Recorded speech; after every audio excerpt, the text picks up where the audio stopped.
All right, here we are, episode 4, REAPERDOC. I'm stoked to Hello. have you on. Thanks, man. Stoked to be here. Yeah, dude. I'm jealous that you got to go to Unadilla. I did get to go to Unadilla. That is It sweet. was, Unadilla has always been a bucket list track of mine, alongside like Southwick and Redbud. But I always lived on the West Coast, and so Unadilla was kind of not an option. And now that we're over here on the East Coast, it's always been weird. Like there was COVID and a bunch of random stuff, and so now, first year, I kind of had the opportunity. So 5 hours each way just for the day was a lot, but Jeez. but it was worth, man. Yeah. Yeah, the only, the first nationals I ever went to was Redbud in 2012, and that was sweet. I would love to go to Redbud. I think next year, no matter what, I think we're gonna go. That had to have been one of the hottest days of my life, though. I think it was like after the heat index, it was like 110 or something crazy like that. Dang, that's crazy. Is there a lot of shade there? Um, in some spots of the track, like after you go down the first hill, and then you have a little bit of section, whatever it is, they change it most Sure. years. But then you go up, and there's that step up triple. Yeah.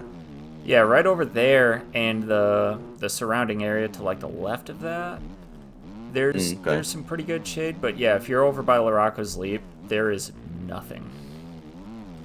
Yeah, that's always been, I grew up like 30 minutes away from Hangtown, and so I've been to Hangtown a ton of times, and that track's awesome because you can kind of see the entire track from anywhere, but it also sucks because there's literally not a tree. It's Yeah. like there's not an ounce of shade. I really, yeah, and Unadilla was kind of like in between. It seemed like there was a lot of good shade, but also a lot of open stuff. Yeah, and I was watching your video about Unadilla, and you were saying it looked a lot bigger in person. Dude, that track's huge. That's Like crazy. the the like average speed has to be like, okay, so I can only compare it to, like I said, I've been to Hangtown a million times, and I've been to Bud's Creek. I've been there once, Yeah. and like Bud's Creek is a much tighter, like more technical track. I would say Hangtown is a little bit more technical, but also still kind of wide open. But man, like the average speed at Unadilla has to be, 5 to 10 miles an hour faster than either of those tracks. Because, I mean, I don't know, maybe it's not, but it feels like it's, almost 50% longer than the other tracks. It's just so big, it's so spread out, but they're going so fast. I feel like that's why the lap times are so similar. Yeah. But but yeah, I mean, it was. I don't know if it's just because the hill was in the middle, but it just seemed like walking was crazy. Hangtown, you can like walk around the track and pretty quickly. That's what I would do for, practice. I'd walk from one end, and as they're practicing, I'd walk to the other end to see kind of everything. Man, Dilla is you just walking and walking and walking. It felt like maybe I'm just old. I don't know. Yeah, I mean that could be part of why it's such an iconic track. I mean, the fact that it's so big, it's so fast. I mean, everything on that track. I mean, I've never been there, but from videos, like it seems like everything is just so large. Like the sky shot, Yeah. obviously large. The Yeah. U-turn, mega. Yeah. And then Yeah. I'm sure Gravity Cavity in person, which you are correct. I Okay. don't know about those TikTok comments, but you are correct on Gravity Cavity. Dude, I'm like 99% sure this is cavity, and then my TikTok comments are like, "Oh, gravity cavity." I'm like, oh, all right, like, What part my did they bad. think was Gravity Cavity? Like directly behind it, like you go Like through the that finish. step down? Yeah, you make the step down, and then I mean, I was like, well, that's kind of the same thing. What do you mean? I Like, mean, it's the same hill, bro. I guess they got a point, kind of. I don't know. It's just a But different part of it, I guess. But I it's like, mean, my bad. but yeah, like I'm sure the fact that everything's so large and just, super fast, super large, that's got to work towards how iconic the track is. Because, I mean, it works in the same way if you look at Laraco's Leap, massive, Yeah. super iconic. Henry Hill, stupid Yep. big, stupid iconic. which Bud's Creek is I think it's the only other national. Yeah, it is the only other national that I've been to, and I've been there twice. Oh, cool. But yeah, that place is dope. I like Bud's a lot. I think as a spectator, that's probably my favorite track. You know, especially now that I have kids, it's like a good place you can go and park the kids in the shade and still be able to see a lot of the track. But yeah, and the parking's pretty decent there too. Like if you get there early enough, you can get right up to the gate. Oh, that's right. Yeah. Me and my buddy went last year, and it really wasn't that bad. Unadilla was like absolutely atrocious. The parking, like they need to figure that out. But I got there mad early too. I don't know. Yeah. I mean, pro races, you've got to get there way earlier than you would expect. Yeah. Like Tampa Supercross this year, we got there. I want to say 2 hours before qualifying started, and so the way the Tampa Stadium parking works, there's like two sides of the stadium, like the north and south end, or whatever, and each end has like 3 parking lots each on each side. So we were coming up the road and we saw the one side of the stadium. I'm like, dude, we're like the first ones here. So we pull in and there's the security guard there. And he's like, hey, so you're just going to follow this path? And we're like, all right, sweet. Like, it's dope. We're the first ones here. Perfect parking. So then we get into the actual like grass field. And this other lady comes from like behind a porta potty. And she's running up to us. We're like, what is this crazy lady doing? She's like, hey, you can't be in here. We're like, what do you mean? She's like, what are you doing here? Parking for Supercross? And she's like, no, you gotta get out of here. What are you guys thinking? I'm like, I don't know what I'm thinking. He told me to come here. And it turned out all the parking was on the other side of the stadium, and this guy just didn't know what he was talking about telling us to go on this side. So it was a super social anxiety situation, and we got over to the other side, and there were like a good 400 cars in front of us. Oh, yeah. That's a bummer. Yeah, it's the sport's growing like crazy. Oh, and man, crazy.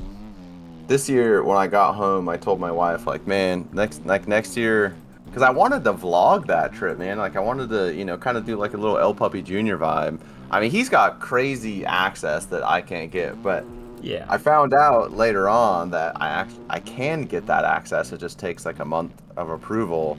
Figured out how to get them credentials, and so next year, that's the plan, and we'll go the day before for media day and all that. That's what I'm really looking forward to that. Oh, so you're doing the media pass route? Yeah, that's gonna be that's my goal for next year. And I used to ride for Yamaha in California. There's a dealership I rode for that I was really close with. So this year for Soupy, I might have to try and pull some strings, hit my buddy up and be like, yo, I'm trying to get some access, Yeah, that'd be sick. He used to hook us up for everything, all kinds of stuff when I lived there in California. But so are you a photographer like normally, or videographer? I don't even know what you do. No. I mean, not normally, but I want to start covering it. I'd like to start doing like vlog stuff for it, and just being there, I think will be cool. Create a lot of opportunity. Yeah, sick. Do you already have a rig set up and like a little bit ready to shoot? Yeah, a little bit. We're slowly working on it. That's why I'm shooting for next year. All right, this year was kind of a learning experience. Next year I'll be more prepared. Yeah, that's an expensive thing to get into. Yeah.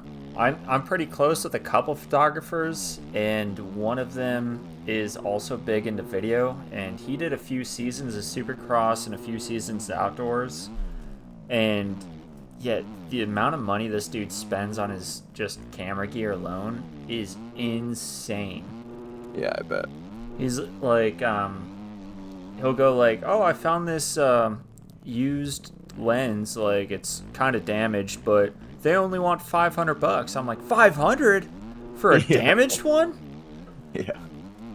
Yeah, I know. Puppy's just shooting it off his iPhone. He's just got a good mic and like a stand, and he's just shooting it off his iPhone. Dude, that's all But you need these days. I mean, every phone is so good with their camera. And even if you yeah, just went the GoPro route, I mean, that works yeah, perfectly true. fine too. Yep. Yeah, doing Yeah. media has never been easier. Like to at least get into these days. It's like the most accessible it's ever been, and the most competitive it's ever been. So it's like the easy anyone can be a creator, or or take video or whatever, but since anyone can do it, everyone's doing it, and so to be different and set apart is like near impossible, to be honest. Yeah, which I mean that breeds just so much great content out there in every Yeah, different form. Like whether that yeah. be videos, edits, that type of stuff, live streams. I mean, even if we segued into MX bikes, like all the different tracks and stuff. I don't know. Yeah. I love I mean, competition in that aspect. it's really cool. My TikTok feed's full. Like I started, I don't know, watching a bunch of just like small creators that were just doing little, just like little edits, for pro riders at the races, just like a little slow-mo clip, they put a little rap song over it or something. And so now my TikTok's feed is full of like a bunch of these people with like 1,000 followers, 100 followers, just like people not really have any following, and the content they're putting out is so sick. Dang, man, like hope these guys pop off because this is really cool. Yeah.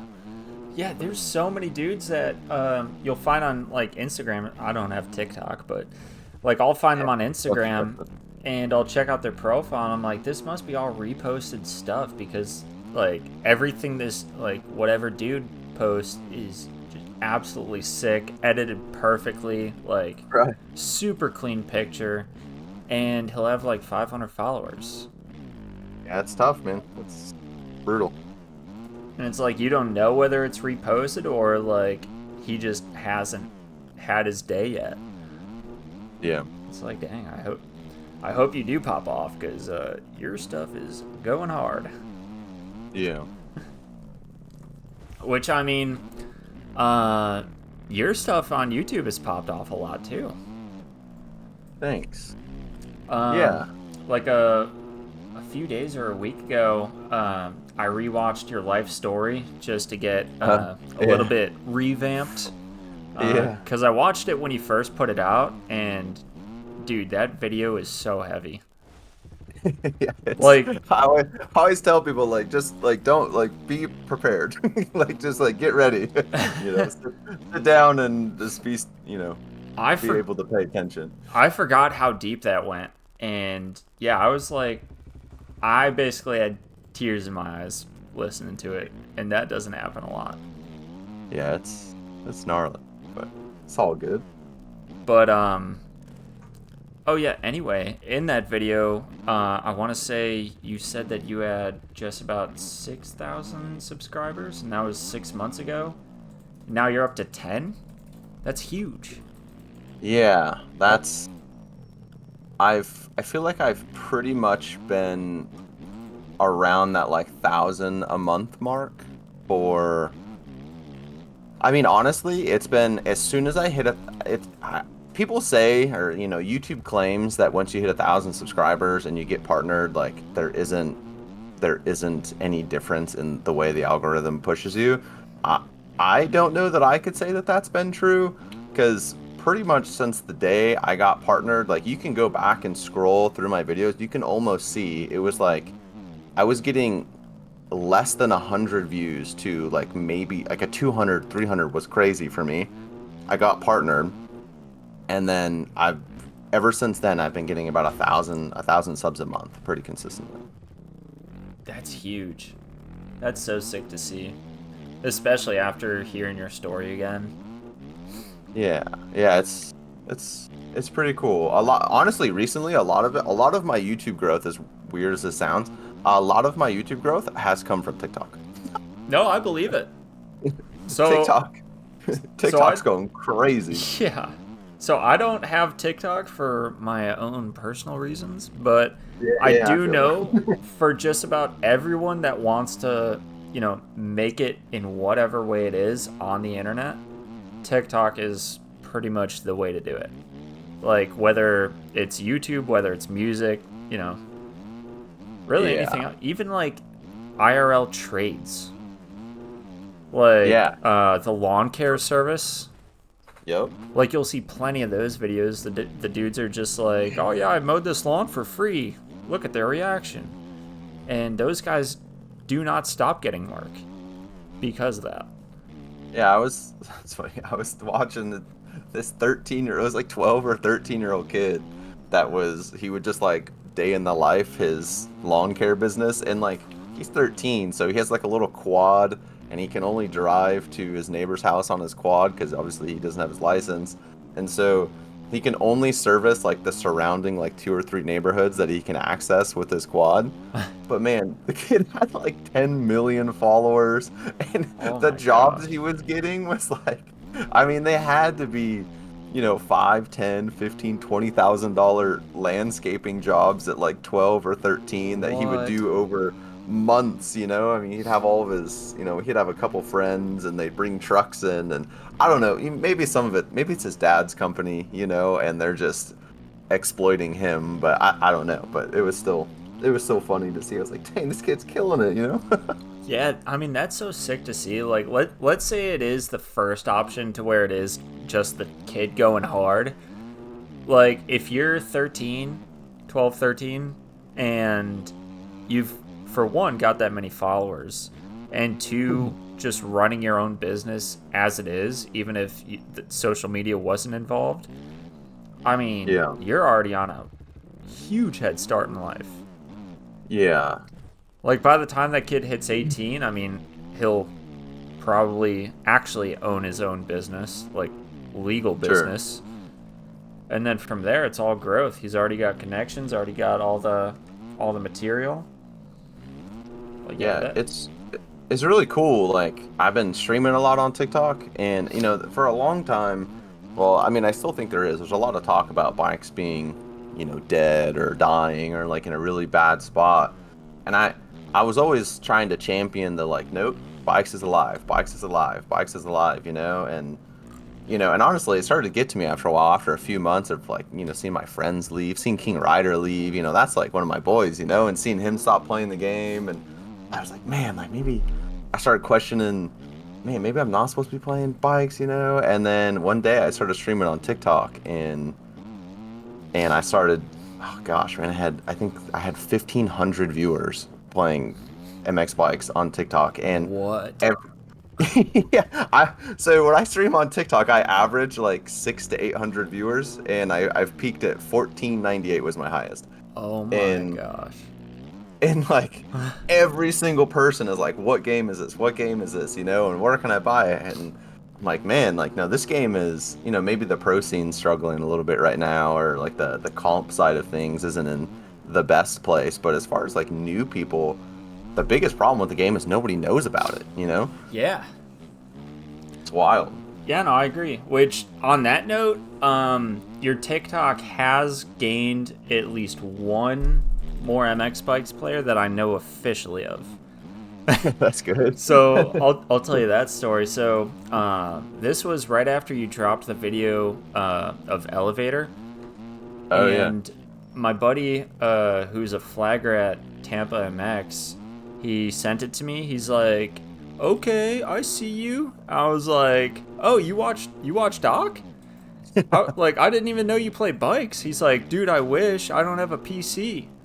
I'm like, well, lucky for you, I got one for sale because I had That's just cool. bought a new desktop like maybe a month prior, and we're talking about it like, oh, what's the stats? Oh, it's got Sure. this graphics card, whatever. He's like, all right, how much you want for it? I told him the price. He's like, let me ask my mom. I'm like, oh, I haven't heard that in a while. Because he looks super old. Like I mean, maybe not old, but he looks like he's in his like early to mid 20s. But I guess he's like 17. So when he's like, let me ask my mom, I'm like, what are you talking about? Ask your mom. He's That's like, funny. dude, I'm still in high school. I'm like, whoa, I didn't know that. But anyway, his mom said yes. Spoiler alert. And yeah, so he bought the laptop a couple days later, and I was giving him tips and tricks. I'm like, oh, this is how you download bikes. This is how you download tracks. And that night he got MXB, and the next night we played together. So That's because of awesome. you, we got a new player. Yeah, that TikTok popped off. That one did pretty good. Uh, yeah, it's crazy, man. Like I just hired an editor, and it was an editor that for my TikToks, and he's an editor I've kind of followed for a while, or I've known of for a while, but he makes like other kinds of content, like or COD and Fortnite. He edits for some big people in COD, and he put out on Twitter like, "Hey, looking for some new clients," and so I'm DM'd him and like, "Yo, like here's my channel, check me out, like I'm really interested to work with you." And he messaged me back, was like, "Dude, like how many players are in this game?"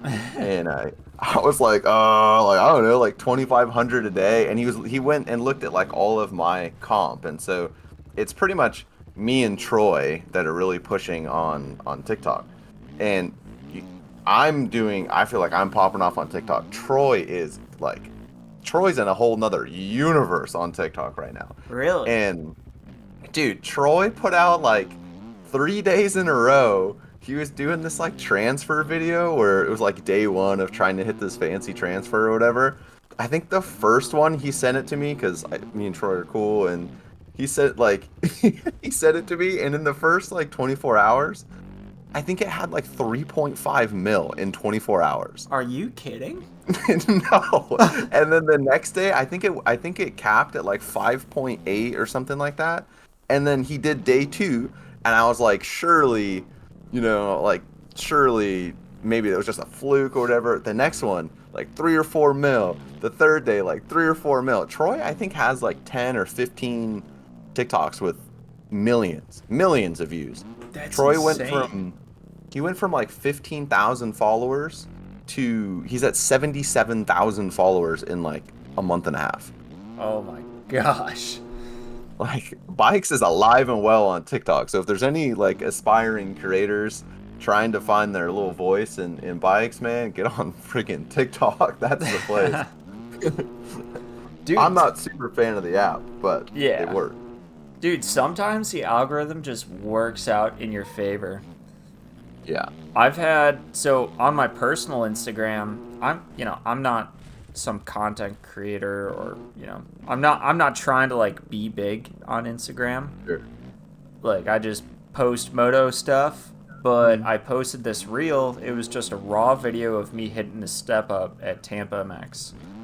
And usually the reels I get maybe get 100 or so likes. And a couple days after I posted this one, my phone kept blowing up. And I'm like, what's going on here? I don't understand this. Why am I getting all these likes? Dude, I ended up getting I think it was like 11,500 likes on this one reel. It's just a And raw video. I couldn't and believe it. Instagram hits you with every single one of those notifications too. Oh, I know that. My Your phone phone for ding like a ding week. ding. But no, it was a cool experience. Like I know I didn't do anything to get any sort of like likes or clout or anything, but getting a little bit of attention for a couple days, it was kind of neat.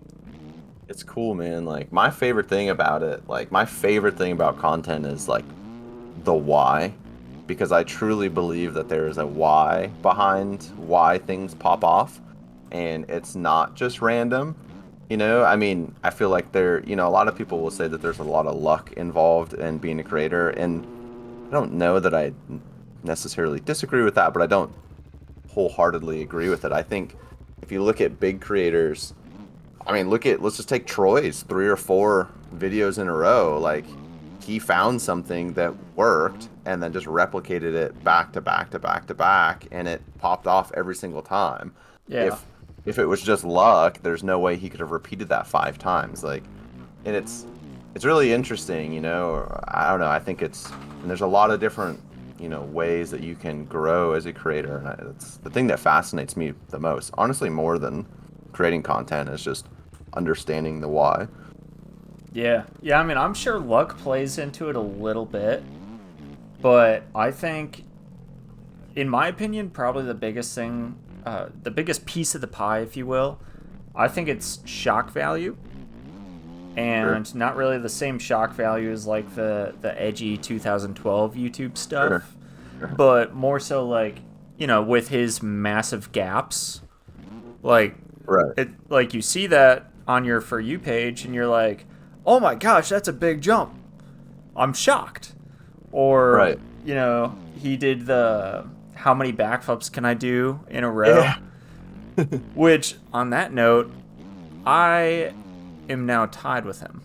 I Oh I yeah. think I believe I held the record for, I think, 2 years now, and that was at 6. And he got up to day 6, landed it.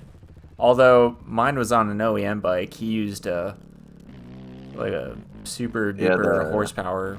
430 horsepower Yeah, Suzuki, I think. Right? yeah, Yeah.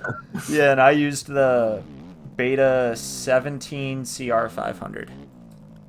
Right. But anyway, so like you see that and you're like, oh my gosh, that's a lot of backflips. I have shock value to myself. Right. But yeah, I think shock value definitely has a lot to do with how well the algorithm pops you off. Like, all right, we're back. I accidentally hit my space bar. It happens. But as I was saying, like the shock value thing, I had one other personal example of mine to where shock value kind of popped off one of my videos, and it was the same thing on my personal Instagram. It was when I broke both of my wrists by Oof. trying to hit a quad. Oof. And this wasn't a normal triple single. It was supposed to be a double double, and there were a few AB guys that were hitting it a triple single, and no one had hit it as a quad all day. And this was the first time that layout existed, like the first day. Mm-hmm. So this is a brand new jump. It's never been there, and a couple of us are triple singling, and I'm just like rolling it, eyeballing it up, like, you know what? This could be a quad. It's like right out of a corner. There's the berm, and then you got a little roller right into the face. And I think if I were to guess, I'd say the quad probably would have been 80 or 90 footer. Mm-hmm. But it wasn't too tall. That was the thing. Huh. But it had just enough flip to where I felt like I could have gotten over it. And I don't know if you've seen the video or not, but I ended up super casing it. My front wheel didn't even make it to the top of the landing. My front wheel is bent. Rough. Even 4 months later-ish, it's still bent. It's got a little bit. Just running it. Yeah, it'll do. Yeah, that's fine. But yeah, so I cased the daylights out of this quad, and I'm pretty sure I broke both of my wrists on the landing. And so, with 2 wrists broken, I cannot stop. Yeah, not much control there. And there was a 90 left right after that landing. Like, if I landed it, I would have had to get hard on the brakes as it was. So Sure. now that I have no dexterity in either one of my hands, I'm super screwed. And I almost whiskey throttled a little bit, but I knew what was going on, and I'm like, I don't care what I'm doing, I have to let off the throttle now. Right. So I was able to get a foot on the back brake, lock that up, and sent it over the berm into the woods. Yeah, that doesn't sound very fun. No, I'd say that was probably my scariest crash of all time. Yeah. And I've had a lot of crashes. Yeah, you and me both there. That reminds, I had to jump at E Street.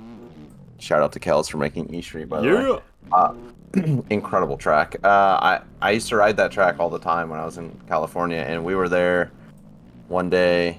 I talked a little bit about it in one of the videos. I don't know. I put out a video on E Street. I don't know if it was on TikTok or something, but I talked a little bit about this. But we were doing a race, and there wasn't a ton of people there that day, and so they ended up combining A, B, C, and I think they even had a D class where there was 43 people on the gate, or Oh 44 or boy. something like that. So they had 4 people starting off the gate, and which was just ridiculous. And so to my left was this dude named Cole Moore, who like just was an absolute psychopath on a motorcycle. Like he he had a helicopter shoot like a week before he went out at that race. So like he was like a legit big deal. His dad was like ultra rich. They race NASCAR now, and he was just so talented on a bike. Then there's me in the middle who's just like mid, and then there's a girl next to me, her first race ever. She was 16 on a YZ125, and Cole's next to me on a full pro circuit, like A-kit suspension, pro circuit engine on a Cowie. I'm in the middle on my Cowie 450, and then there's this girl on the, like, I don't, why Oh they no. all together. It was just, anyway, in the backside of E Street, there used to be this big double-double, and I remember looking at it and kind of the same situation. This is the first time I had ever ridden that layout, and my wife was there, and I went out for practice or whatever, and I just told her to watch Cole, watch Cole when he's out there, because he's, 10 seconds a lot faster than me, so where is he? And she was like, he's jumping that whole section. And I was like, well, what section? She's like, that one. And I was like, no, he's not. There's no way.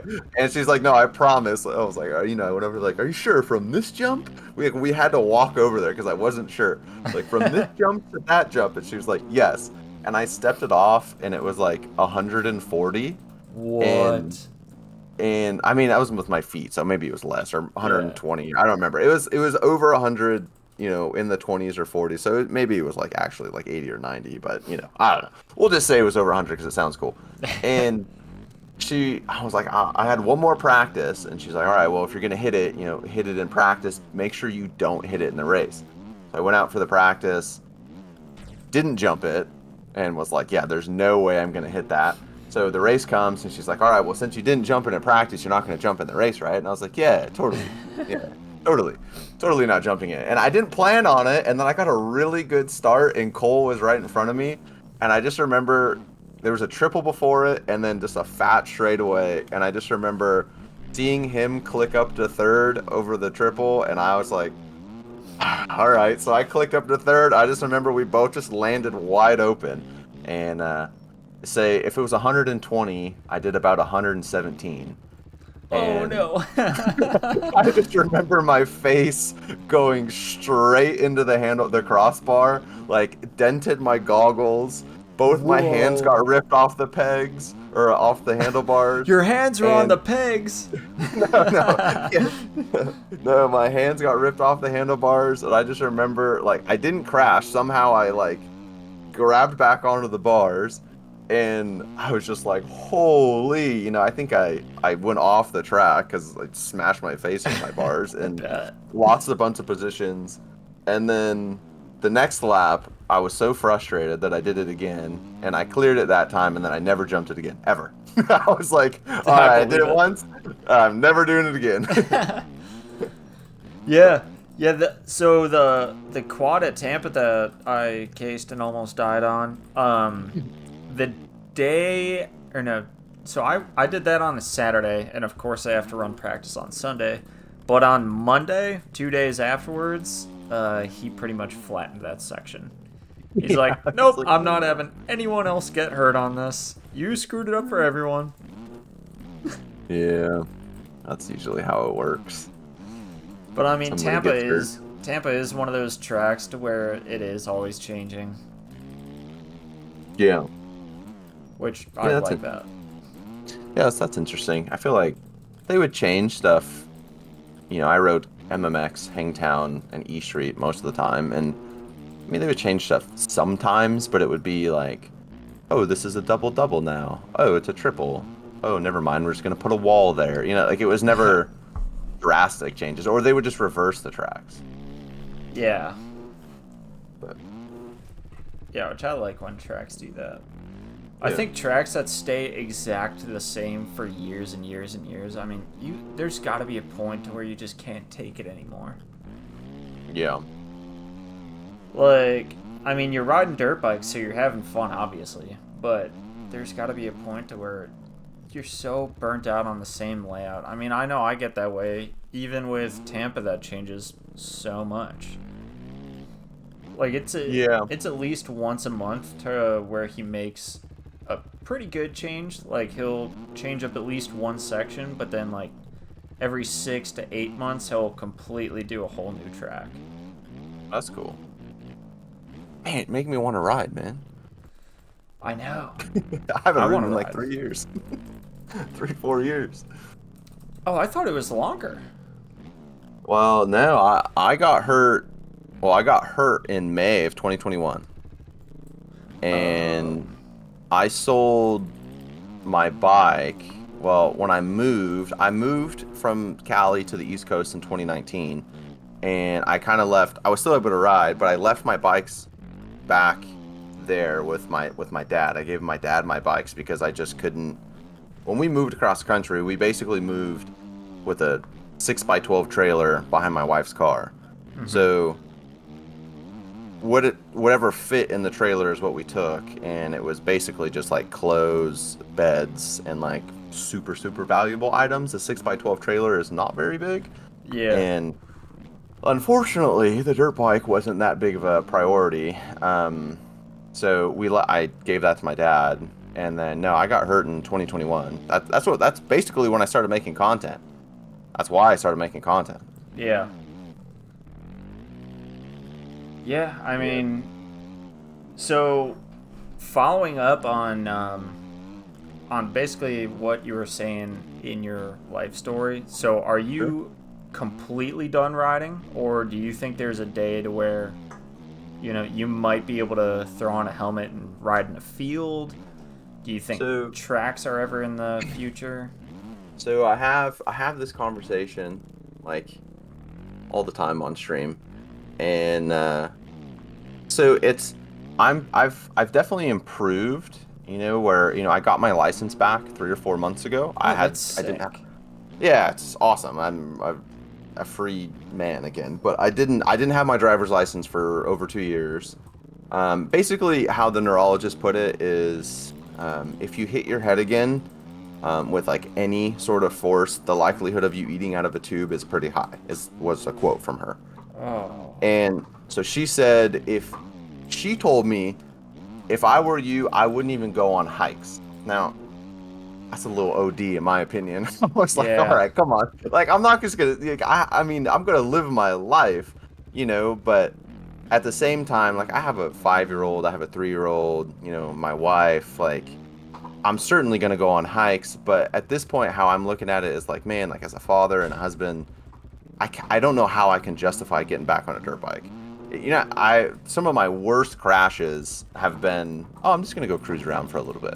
yeah. Like, and or some of my worst crashes have been cruising around and a chain snaps or something, and I'm doing a front flip over the handlebars or something. You know what I mean? Like, there's just so many things that can go wrong, and I get clowned on TikTok all the time because TikToker or whatever, but they'll be saying, like, oh, you're just scared, and it's not about fear. I feel like it's just, as a father, as much as I miss riding dirt bikes, is that fun and that enjoyment that I get out of it worth my kids growing up without a dad?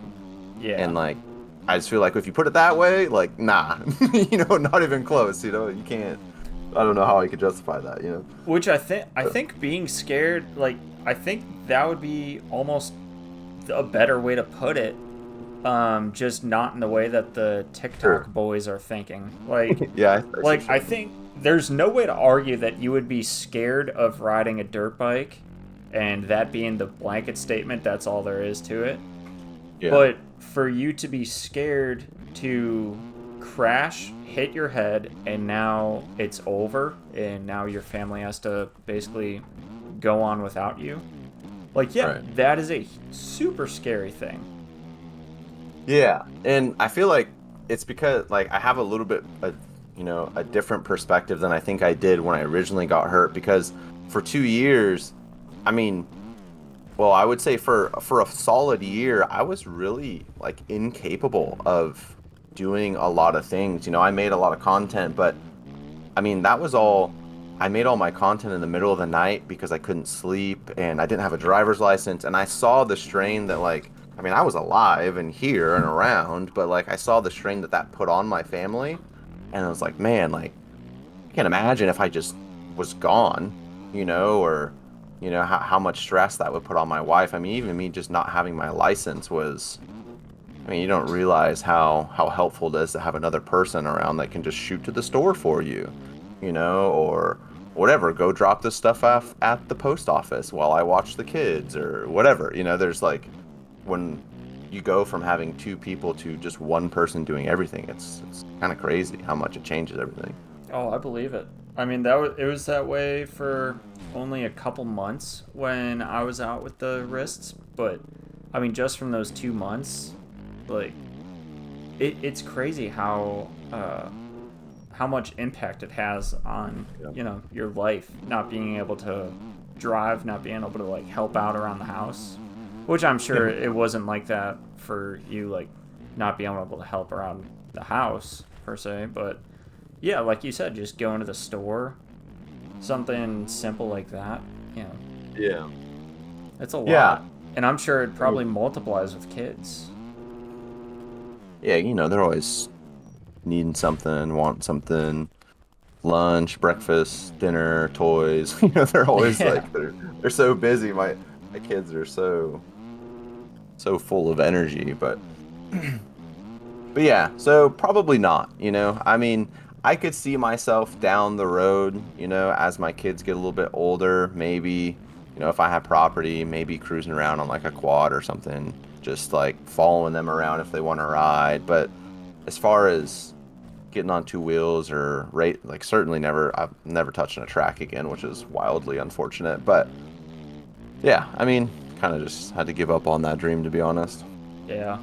But I mean, on that note, though, I've talked about this so many times in the past. Um, that's why I think there's such a big market for motocross simulator games Yep. for people who A, cannot afford to ride, B, cannot ride, whether it be medically, if there's a kid with super strict parents, Sure. they can't ride, or whatever other reason. Like, you live in a country that they don't sell dirt bikes, or dirt bikes are illegal, or whatever the case is. If you cannot ride a dirt bike but you want to, motocross simulator games are pretty much as close as you can get to doing the real thing. It's And that really cool. might sound silly to some people. Like, I'm sure there's probably a lot of elitists that are like, oh well, it's not realistic because of this, so therefore it's not like riding a dirt. Yeah, I'm not saying it's just like riding a dirt bike. What I'm saying is it's a healthy alternative if you have no other options. Yeah, and it's just good for the sport, I've been watching I watch a lot of Twitch streamers that play bikes. I always just try to stop in and see who's making content and stuff. And I found this dude, I think his name's Lane Smith, and I saw a TikTok of him where he was an Apex player and picked up bikes, and I guess probably like had a bike back in the day, and he's starting to talk about, man, I'm gonna start buying it. I'm gonna buy a bike, because of bikes, the MX bikes. He started playing the game, and it got him back into the sport, and it's cool to see the game really do a lot for the sport in general. I wish more people like FXR and stuff like those guys. I wish more people like FXR would pay attention to it because I think there's a huge potential here. Yeah, I mean, I think it's awesome what FXR is doing with Lens. Like, Yeah. I I want to say they're the first moto company that's not video game, like, that doesn't surround video games. Sure. they're pretty much the first ones that have sponsored a content creator of any kind, as far as I know. As far as I'm aware, too. Yeah. And I mean, I've heard other people say it, but it's such an untapped market. Like, just like what I was saying with the motocross simulator game thing, to where, you know, there's so many people that can't ride dirt bikes. So let's say there's so many people that can't ride dirt bikes. Why would they buy moto gear? But then you get them sponsoring a content creator, and then, you know, the kids that play the games watch this content creator and they're like, oh, he wears FXR.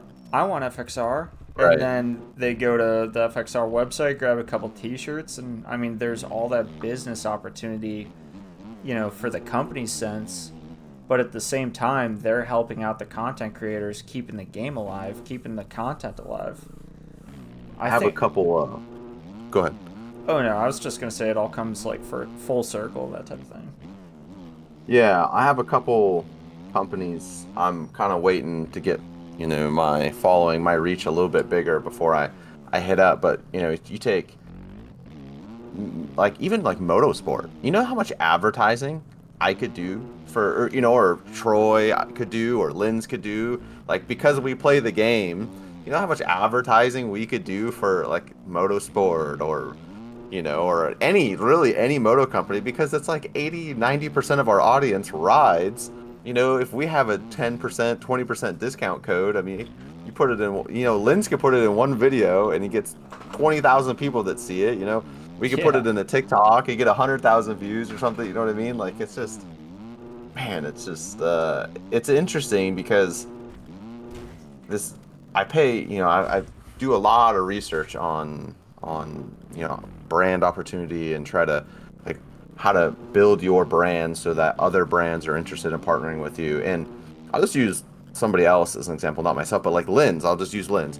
Somebody of his size, and like I don't really know his, I don't know what his emails look like, but if he was playing Apex, I am 100% confident that dude's emails will be full of, you know, brand partnership deals, and, you know, he would have so much opportunity if he was playing Apex or Valorant or Fortnite. But it's because we're in such like a weird, super like, niche. Yeah, it's like this weird, like, you know. And again, I mean, Lynn's is averaging what, like 10. I mean, his views, everyone's views are down on bikes right now, but even then, he's averaging 10, 15, 20,000 views a video a day, which is psychotic. And you know, and I mean, and like the kind of the baseline that I think brands look for is if you can average around 3,000 views in a month, like you're a very good, like 3,000 views per video across a month, like you're a very good candidate for advertisement. And it blows my mind that he isn't like completely dripped out in hashtag ads over his, you know, maybe he turns them down a lot, but like I kind of don't think so, you know. I just don't think that people are paying attention. Which, I mean, if he is getting all those DMs for like the Hello Freshes and, you know, all those type of things, like, good on him for turning those down, because I'm sick of seeing all those. As a viewer, I can't stand seeing the HelloFresh, the VPN, whatever that is. NordVPN. Yeah, NordVPN. Raid Shadow Legends. that one's not even. Oh man. I mean, yeah, I'm all for partnering with people, and like I turned down you know, I don't want to say a lot, but I definitely turned down a solid amount of sponsorship offers, because it's stuff like, I got one a couple days ago. It was like, I don't even know, but it was it was like a makeup company. What? And I was like, I don't, you know, because they're like, oh, you know, we sent me an email about my TikTok and the growth and blah blah blah, and, you know, we would like you to, you know, advertise this product in one TikTok, and we'll pay you X amount. And I was like, that's like eyeliner, bro. Like, you know, hey, I don't think you're gonna sell any on my TikTok. That's all I'm saying. But no, I'm good. You know, I'm good. That makes me wonder, like if that type of thing would be like a scam, maybe, to where, you know, maybe someone ran a line of code to where it's like, all right, if someone gets this many views or this many follows, they're gonna get an email that says this, and there are certainly like yeah, you can kind of tell. I'll get some where they'll call you creator or like I don't know, like one of them was just like good job content creator. You could totally tell. I was like, all right, well, this isn't legit. But that one they called out specific amount of views and like my name and and we had like I responded and they respond back, so it was like it kind of was a person, But I don't know. It's just funny. I don't know. Yeah, But yeah, the internet's a weird place. I've gotten so many DMs that, I mean, again, on my personal Instagram that are like, hey, we think you would be a great fit for our company. Like, check out our page and see some of our products, and I'll go, and it's like skirts and dresses. you're like, I don't think I would be a great fit for your company. Like, better yet, I wanna hear you tell me why I'd be a great fit. Like, dog, I don't even think I would fit in your products. I want to hear the speech. Why should I be a part of this team? Yeah, I don't know. It's weird. It's a interesting thing. I don't know if it's because so much of the industry is sucked up by MX vs ATV and Supercross games and then MXGP games. Like they kind of monopolized everything, and so all of the brands have some sort of that's the only I mean that's kind of what I've been thinking is like all of the brands that work with those games or that are in those games have some sort of affiliation with those games, and so they can't branch out Like a because like non-compete. yeah, I mean because I was just watching some MX vs ATV. I watched El Puppy Jr. stuff, and they're all dripped out and A star stuff, and I'm like, well, there's got to be some sort of like deal that they have all those brands, and that makes sense because there's always a brand or something that's left out of those games. I saw someone commenting on MX vs ATV like, when are we going to get the Red Bull KTM's? And I was like, that's weird. Why would they release an official game and not have the Red Bull KTM in there? Yeah. But I wonder if it's because they have to sign a thing where, all right, we'll be dedicated to this game and the brands that aren't involved. And I remember one of the Supercross games I bought back in the day, there wasn't a Monster Energy Cowie. I was like, what? Like that's so random, and Yeah. it makes me think that like all of those other brands that are in the game, A Stars, all the bike brands, whatever, Bell, whatever, they're probably associated with those games and cannot unassociate, or compete in other places. Yeah. Which it's funny you say that because it reminds me of Reflex. They only had KTM. Yeah, right. They're Well, the and I don't know, like, Takumoto and Takashi and yeah, Shima. And I then don't know, KTM. like, is FXR in any of those games? I want to say yes. All I'm right, not well, I'm that's not interesting. too sure. Oh, they are. They are. They're in like everything. So I don't know. Maybe they work their own little deal or something, or maybe I'm totally off. I don't know. Maybe I'm totally off base here, but Yeah, I'm sure they might have found that in the contract and they're like, take this out and then we'll sign it. right. Yeah, I don't know. It It's could the be only thing I anything. can think of because like I don't really think that there's any other.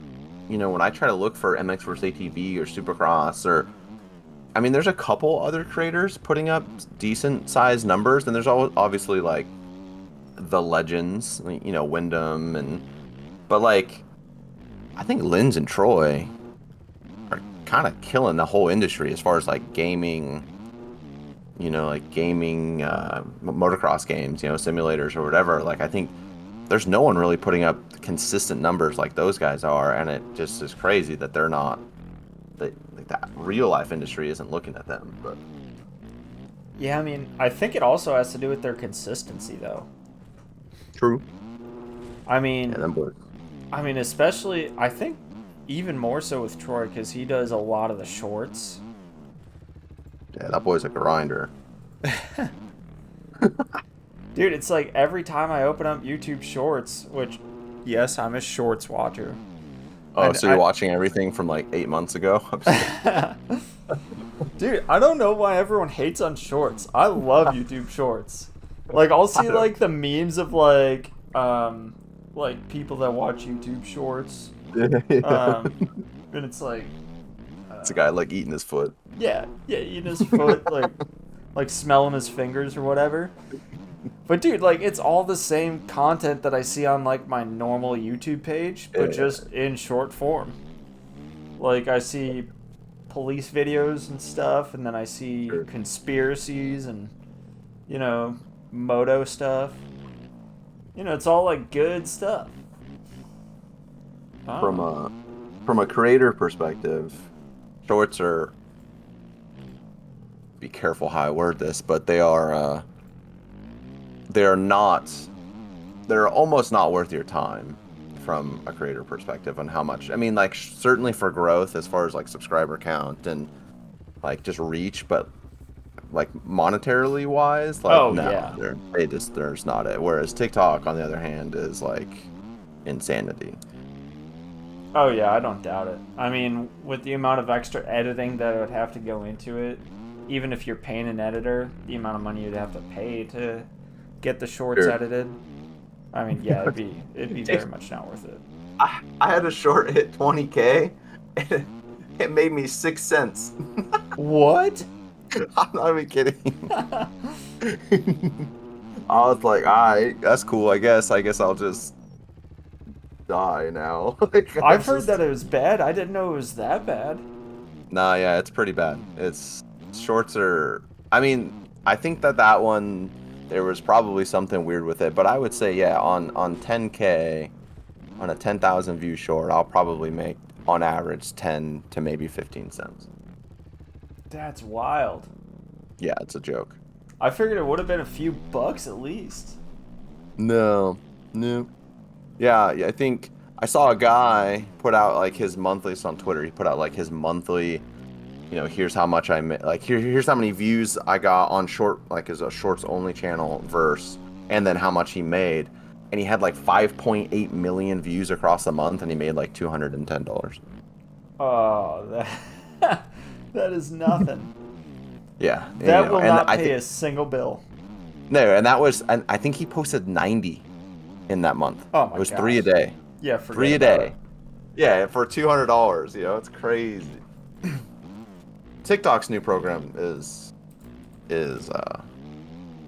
It's cracked. It's definitely cracked good. In a good way. Yeah, it's really good. It's my first month on TikTok. It's pretty much surpassed what I make on YouTube after building my YouTube channel for 2 months or 2 years. Wow, that's wild. I mean, I'm sure already having a following definitely helped with that. Like, I'm sure if you started from actually zero, it probably wouldn't be the same. But, yeah, I mean, well, you have even still though. You have to get 10K before you can start monetizing on TikTok. So you have to have some sort of following. So that's what I mean. As soon as I hit 10K that first 30 days, it's pretty much matching what my YouTube is after 2 years partnered on YouTube. That's wild. Yeah. I mean, that's cool though. Yeah, it's definitely nice,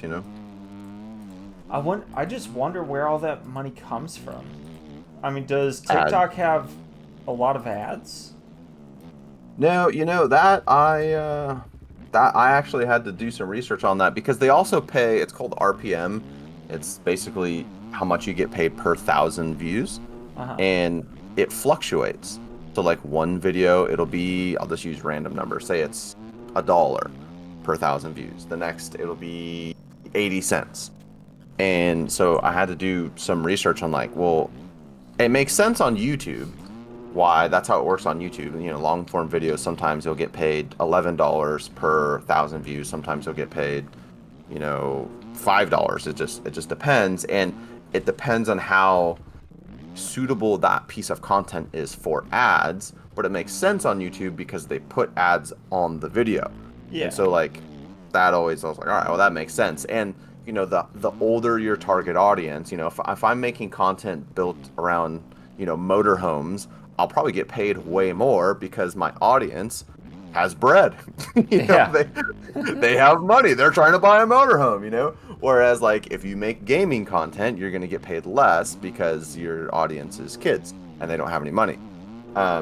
TikTok, they don't put ads on your videos, and honestly, very rarely do I see like a sponsored, or like an ad on TikTok. But I started paying attention to it because my editor said that it is based off of the ad revenue, and I think TikTok just does their ads different than YouTube, where YouTube you can clearly tell it's an ad. There's even a skip button, where on TikTok they basically create TikToks that are ads. Like the company will create a TikTok. So as you're swiping through TikTok, it feels like you're just swiping another TikTok.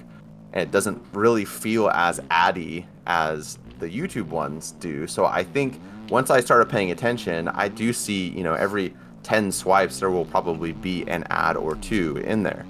It just doesn't really feel like it because it feels like a TikTok. So, Yeah, I don't know. I noticed the same thing on Reels too. Like there's some Reels that like it is just a still image and it's like, oh, click this link and buy our stuff. But yeah, there are definitely some to where there's the companies trying to be funny. I know Nutter Butter is super good with it. They're like, Yeah. it's like Nutter Butter and Slim Jim. They actually have good content. Yeah, or other companies will pay other creators to create the TikTok for them. So sometimes like when you're swiping, it'll feel like, oh, I've seen this famous person before. You think it's on their channel, but it'll actually be like Samsung or something. But because it was another creator that you've seen before that's famous, your brain doesn't really register it as an ad. It's interesting. But. It's like, oh hey, it's Charlie D'Amelio. Why is she playing Raid Shadow Legends? Yeah.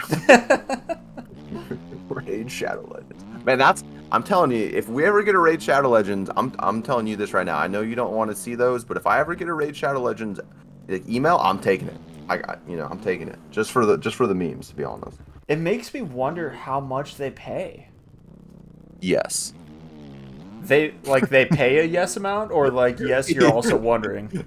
No, they pay so okay. I think the average you could probably for every, I'm trying to remember what it was. It's about every 1,000 views that you average on your channel, from the research that I've done and the people I've talked to, you can expect like $30 to $50 for like a mid YouTube video, like those like 30-second like Raid Shadow Legends. This is brought to you by Raid Shadow Legends and blah blah blah blah blah. You do like a little 30-second in the middle of your video. For every 1,000 views you average, you can expect like $30 to $50. That's insane. That's just what I've heard. I've never done one. I'm too small. But so yeah, it's like for me, I'm like, oh wow, it'd be like a couple $100. That'd be cool. But then you start thinking of like, I watch a lot of like Demo Ranch, Yeah. And this dude's got 2, 5, 4, 6, 7, 8 million view videos, and he's doing double ads, in a video, and you just like, holy, these guys are making like 10, 20 grand per ad. Oh my gosh. Dude, and like even I don't know if you watch Charlie, Moist Critical. Sometimes, yeah. Penguin Z0. Mm-hmm. I think he averages like 3 to 5 million in the first day per video, and every once in a while, like maybe once a month, he'll do a Raid Shadow Legends, and every time like he gets me, it's like right in the middle of his video, he'll be talking about it, and then he just segues into it super smooth. I'm like, Charlie, no, why are you doing this to us? He'll give us 30 seconds of Raid Shadow Legends, but I always thought like if he's doing it, like, because he's not in it for the money. I mean, he's ridiculously rich. Like, Sure. One of the biggest YouTubers on YouTube. I mean, same thing with Twitch, which, I mean, that's a whole thing. He's kind of done with Twitch now. But the amount of money he's got to be raking in from just that one ad, it's got to be ludicrous.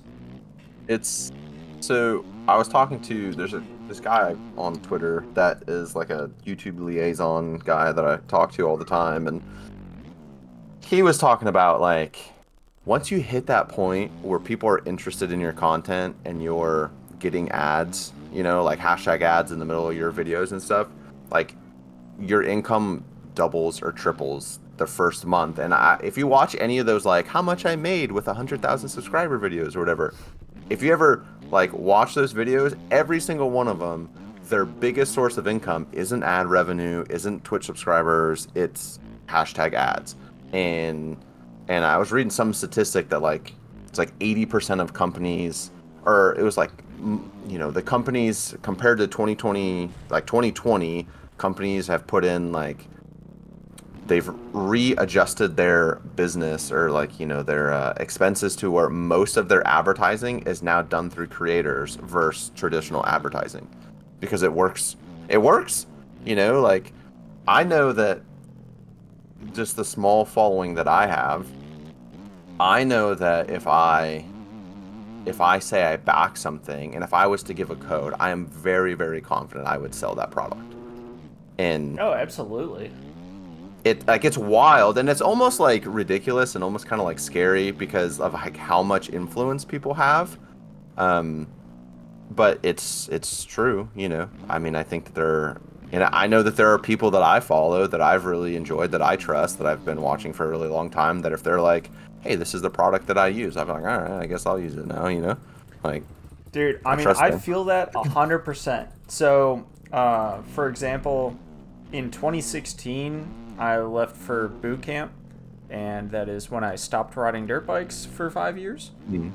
Yeah. And so 2021 was when I got out of the Marine Corps, and it was also when I came back from my last deployment. And when I was still on deployment and I was overseas, I was talking to a dealership that's right down the road from the base I was at in America, in Camp Lejeune, North Carolina. So I was in contact with Lejeune Motorsports, and I was trying to get a bike, and I was like, let me get a 2021 YZ250F. And they're like, alright, when are you going to be here? I'm like, 3 days, but I am in Japan right now. They're like, okay, well, it sounds kind of sketch, but it should be here when you get here. I'm like, okay, cool. So I started buying gear and like all sorts of stuff when I was still in Japan, and I had just started listening to Gypsy Tales at the time. And as you know, Jace pushes fist handwear for the gloves. Yeah. From that point to today, I have not worn a glove that is not fist handwear. Yeah. Dude, I love their gloves. And granted, so he got me into fist, but I mean, the actual glove kept me. Like if I bought a glove because Jace told me to, and it was kind of poopy, I didn't like it. Like yeah, I'd be wearing different gloves by now. But I mean, he had enough pull on what I was gonna buy to where, for Yeah. a little over 2 years now, that's all I've been wearing. I mean, and that's where I feel like as creators, we have to be careful. Just like you said, how you're tired of seeing every hashtag ad in every video. Like if you just do it for the money, like you can clearly steer people the wrong way. But if you're careful about what you take and only partner with people that you actually believe in and actually support. I mean, it's wild. I would never tell you that I'm like an impressionable person like that.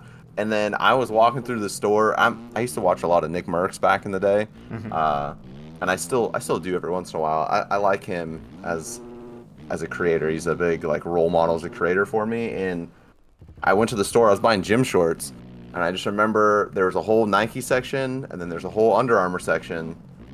And I went straight to the Under Armour section and was like, why am I doing this? And I realized as I walked out that the Under Armour, Nick Merckx partnered with Under Armour, and I was just watching his stream earlier, and I was like, wow, like he's subliminally made me buy Under Armour, like That's so weird, but it worked, you know? And that type of advertising, like as the creator, like you never know how much money you actually make the company. Right. Yeah, no, not at all. And like, not to go back to Jace again for a second example, but he's talked about this on his podcast. So he's all about that Church of 350. Like KTM 350 is Hmm. the greatest bike ever made. Which I've ridden one, and dude, I love it. If I didn't have the 2023 YZ450, I would be on a KTM 350. A thousand million billion trillion %. I They love always that seemed bike like really so good much. bikes. Yeah, they But always seemed like really good bikes. but anyway, so he was talking about one podcast, or in one podcast, he's like, "Do you know the amount of KTM 350s I've sold and the amount of money I've gotten KTM because of the things I say?" He's like, "I've gotten over 30 DMs from people saying that they went out and bought a 350 because I told them it was as good." Yeah. Like, Yeah, dude, if you do the math, 30 times 10,000, that's a lot of money. Yeah, it's crazy. It's like I said, it's almost scary, man. Because like people are so impressionable. Even like again, like I would say, I don't really think I'm that much of an impressionable. Like I like to say, I think for myself, I'm kind of my own dude. But clearly, I was wrong buying Under Armour. You know. But And here I am with Fifth's gloves, so I mean, we're all in the same yeah, boat. it works, man. Like I said, the internet's a weird place. Yeah. Everyone's got a little bit of power in some way, shape, or form.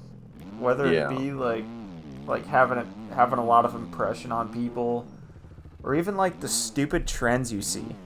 Like one for example, like that the devious licks. You remember that one? No, I don't. So that was a TikTok thing a couple years ago. It was mostly popular with like high schoolers and middle schoolers, but they would go into their like school bathroom and steal the paper towel dispenser and call it a devious lick. And like I don't think that started from one singular creator, but like everyone started doing it, and everyone's so impressionable that everyone started steal. There was one dude that Yeah. stole a toilet out of his school bathroom. A whole toilet. Man came to school with wrenches. Funny. Yeah, the things the internet does to people is insane. And I really hope we kind of move a little towards the past sometime soon, to where everyone could just think for themselves Yeah, I would agree. and not I, do stuff for clout. Yeah. It's funny as a creator, like my job is to post on social medias. I really don't like being on social media that much, you know? Like I find I don't know if it's because I'm getting older. I mean, I just turned 29, which I guess isn't that old, but I feel like I'm pushing 30, you know? But I find myself less and less on socials and more just, you know, I was talking to my wife recently about like, I kind of want to get a second phone so I can like have a phone just to post on that like all my accounts are on, and then just have like another phone just for myself that when I'm not posting on socials and stuff, I can just disconnect from it all and just, but yeah, I don't know. Social media, internet's weird. Yeah, I mean, I've heard basically the same thing from a lot of big names out there, like whether it be the IRL industry. I mean, even stuff that doesn't even have to do with moto, like just Yeah. anyone that's big in the creator scene, whether it's YouTube, Instagram, whatever else. Yeah, like they're so burnt out on it to where they're like, yeah, we have to do this for work. Like Verb Moto, for example. Yeah. They like neither of the guys from Verb, they don't do Instagram. They don't have Instagram on their phones. They have people that do it for them. Yeah. Yeah, definitely can see why. Yeah, I mean, it's got to get to a point where you're just super burnt out and you just want to unplug and be your own dude for like at least a couple days, and then you're like, oh wait, I gotta pay the bills. Yeah. Well, for me too, I'm like hyper focused on being like improving. Like I have always just been, even if I put out my best work that I feel like, I mean, literally I'll be, "Oh, cool, that was a great video," or whatever. The next day I'm like frustrated with myself because I'm ripping it apart and dissecting everything that's wrong with it. And comments, man.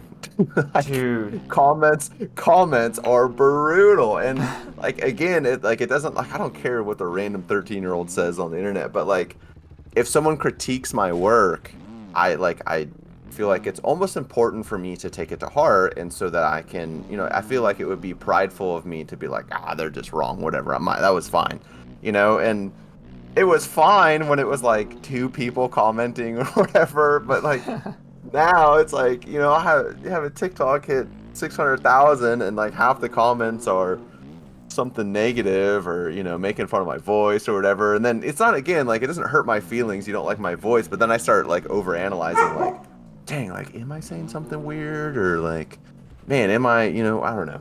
And that's hard. And then just trying to disconnect from all of that can be weird, but Dude, I feel you 100%.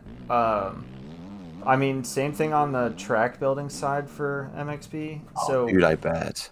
when I first started working on, geez, what track would this have been? All right, yeah, when I started working on 2022 Tampa, the most recent track I put out before that was Venom X Compound. And like looking back at it now, like, yeah, Venom X Compound is not That track's fun. awesome. You like it?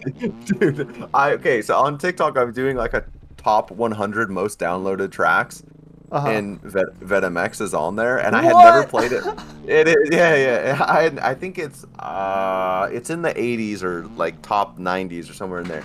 But I had never played it before, and I had a blast on that track. I mean, sure, it's not like up to standard of like, say, like a JV track nowadays, but it's different, it's clearly not marketed as a realistic simulator Oh, track. yeah. Dude, I was like, I feel like I'm playing Mario Kart, dude. I was like fourth wide open on a 450, just the fattest oppos you could possibly think of. I had Yeah. so much fun. Dude, that's sick.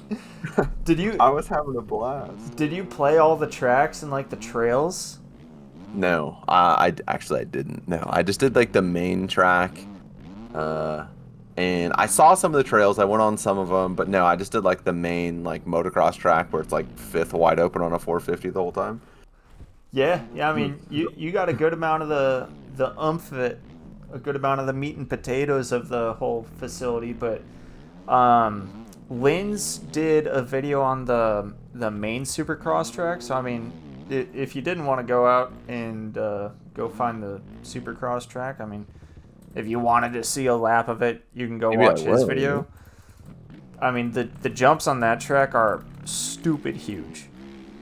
And then there's a beginner Supercross track that's more like a arena cross track. That one's pretty cheeks. The trails are kind of cheeks, but they do have I mean, all it is big lines. So if you like fifth tapped type of jumps to where you could send it to the moon, probably past the moon, then yeah, the trails are pretty good on that. But the one thing that not many people have talked about, that I don't even think I've seen anyone talk about, is the Easter eggs on that map. Oh, really? So there's one Easter egg. I mean, the track's been out long enough to where I don't care to like put it out there Sure. anymore. But so if you're going from spawn, the direction you're looking, if you go all the way to the edge of the map, past the mountains, all the way to the bottom of the map, I put what was the van in Scooby-Doo, the mystery machine. Mm-hmm. I put the mystery machine at the bottom of the mountain, flipped over, and I put this like way oversized like demon looking dude floating like like off the side of the map, looking at the mystery machine like it had like just killed them or whatever. And then I put a sound over there to where it's Shaggy's like, like funny. Scoob, we gotta run. That's funny. Whatever it was, but yeah, dude. Oh, anyway, the reason why I brought up Vetamex Compound, and I had just started making 2022 Tampa, and I went back to the MXB mods page of Vetamex just to like look at like what I did before, like what could I do better, whatever. Sure. And I went down to the comments and I saw one that I hadn't seen before, and I forget what exactly it said, but it was like, not gonna lie, this track kind of sucks, or whatever he said.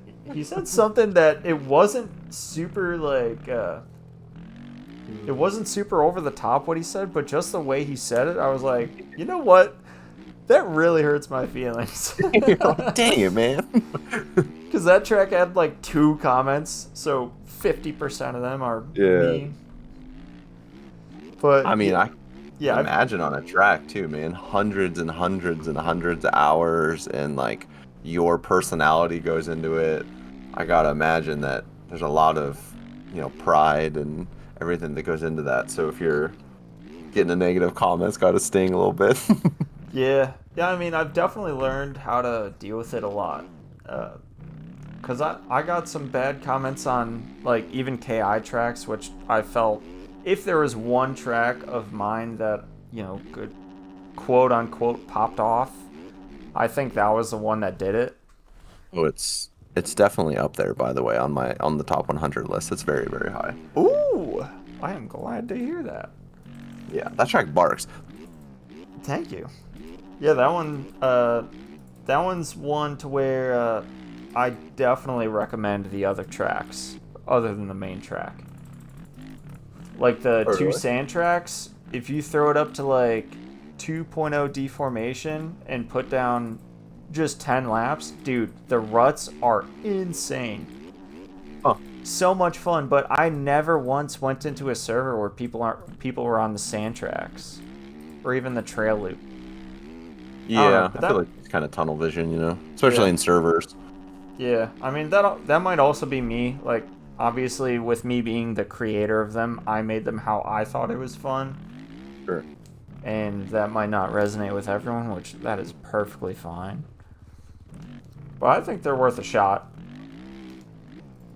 Yeah, I just remember there's that edit. I forget whose edit it is. Steeler Visuals.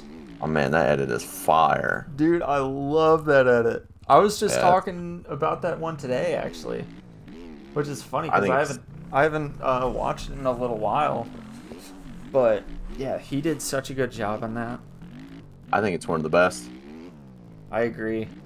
Yeah, I couldn't have asked for a better edit myself. Like the way he showed off basically every aspect of that map and the way he synced it up to the music, and oh, it was so good. Yeah. Yeah, I always love shouting that dude out. Steeler Visuals. If you need an edit, hit that guy. Yeah. He will make your track look sick.